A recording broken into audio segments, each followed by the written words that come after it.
इस्लाम के ऊपर अपराध है वहाँ आखिरकार अब भारत लाया गया है, उसको कैसे? देखिए, बहुत अच्छी बात है कि जो अनमोल बिश्नोई है वांटेड क्रिमिनल थे ये।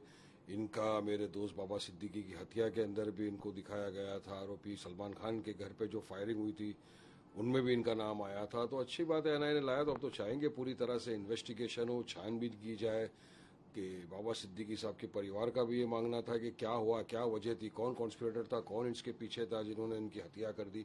तो तमाम चीजें बाहर खुल के आना चाहिए। और पहले भी काफी लोगों को एक्सट्रेडिट किया है, केस चलना चाहिए इनके ऊपर और जो भी कानूनी सजा हो प्रतिक्रिया करके वो देनी चाहिए। और हम तो भारत सरकार से यही गुजारिश भी करेंगे कि जिस तरह इनको भी लाया इसी तरह जो विजय माल्या, नीरव मोदी, मेहुल चोकसी जो करोड़ों का गबन करके भारत से भागे, यहाँ से लूट फाट मचा के जो बाहर भागे और जो ऐशो आराम की बाहर जिंदगी जी रहे यहाँ का पैसा लूट के, तो उनके भी लिए प्रोसेस चालू करें एक्स्ट्रेडिशन का और उनको भी लाए और कानूनी सजा मिलनी चाहिए सबको। क्योंकि यहाँ पे लूटफाट करके आप भाग जाते हो दूसरी कंट्री के अंदर, तो भारत सरकार को उचित स्टेप्स उठा के प्रोसेस चालू करके एक्सट्रेडिट करके सबको लाना चाहिए। और ये अच्छी बात है कि अनमोल बिश्नोई को लाए, उनके खिलाफ केस चलना चाहिए और इंक्वायरी में सब चीज स्पष्टीकरण सामने आना चाहिए।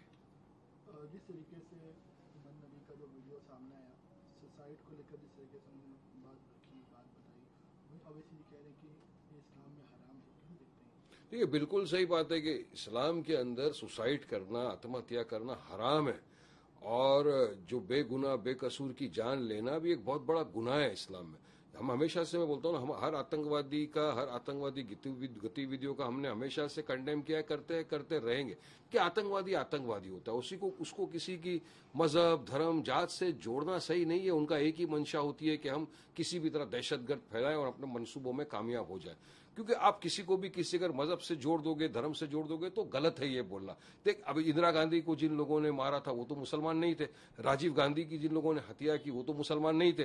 नाथूराम गोडसे जिसने महात्मा गांधी का कत्ल कर दिया, जो आरएसएस की विचारधारा से प्रभावित था, वो भी मुसलमान नहीं था। इसी तरह जो ट्रेन के अंदर जिस कांस्टेबल ने मुसलमानों को नाम पूछ पूछ के मार दिया गोलियों से, वो कौन सी विचारधारा से प्रभावित था, उसको किसने रेडिकलाइज किया था? Sadhvi Pragya Thakur, colonel police, list है पूरी। अब क्या आप सबको धर्म से जोड़ देंगे क्या किसी को भी? आप पूरे इसके अंदर पूरे मुसलमानों को डॉक में खड़ा कर देना, सब पे लगा देना, ये मैं समझता हूं कि सही नहीं है, गलत है। और तो चाहेंगे जो भी आतंकवादी गतिविधियों को अंजाम दिया है उसके खिलाफ कानूनी कड़क से कड़क सजा मिले। आतंकवादी गतिविधियों को कोई जगह ही नहीं होना चाहिए हमारे सभ्य समाज के अंदर, सजा दी जाए। लेकिन वही कांग्रेस जो नेता है, हुसैन दलवाई हो, इमरान हो, वो कह रहे हैं कि भटके हुए लोग यूज कर रहे हैं, तो हुसैन दलवाई कह रहे हैं कि विचारधारा जो आरएसएस की वो उसको लेकर बात कर रहे हैं, कैसे देखते हैं? देखिए, बात यह है कि ये बहुत एक सेंसिटिव इशू है। इससे देश की नेशनल सिक्योरिटी का सवाल पैदा होता है। इसके अंदर आपको जो भी अल्फाज आप बोलो बड़े सोच समझ के आपको बोलने चाहिए। आप किसी भी तरह की कोई भी बात कर दे, अब उनके ये अल्फाज है, क्यों कहा, क्या कहे, तो वही स्पष्टीकरण इस बात का दे सकते हैं। लेकिन हमारा मानना यह है कि कहीं ना कहीं इसमें सरकार की भी चूक दिख रही है, इंटेलिजेंस फेलियर दिख रहा है। एब्रोगेशन आर्टिकल 370 के बाद मोदी जी ने कहा था कि अभी कोई आतंकवादी गतिविधियां ना होगी, नहीं ये होगा। तो अब देखिए क्या हो रहा है, पहलगाम में हो गया, दिल्ली के अंदर हो गया। और क्या कर रहा था राज्य सरकार का इंटेलिजेंस? जब इतने सारा गाड़ी लेके घूम रहा है एक आदमी, 2900 किलो के खिलाफ करीब आप एक्सप्लोजिव्स बरामद करते हो, नौगाम के अंदर उसको रखते हो एक जगह के ऊपर, वहां पे ब्लास्ट हो जाता है, एक्सप्लोजिव जलने की बात आ जाती है। तो एक वहां भी जाने चले गए, कितने लोग हमारे शहीद हो गए वहां पर भी। तो तमाम चीजें जो है ये इन्वेस्टिगेशन का विषय होता है। मगर मेरा ये मानना है कि इस विषय में जो भी कोई बात करे सोच समझ के बात करना चाहिए, कुछ भी अनाप शनाप बकवास ना करे कोई भी।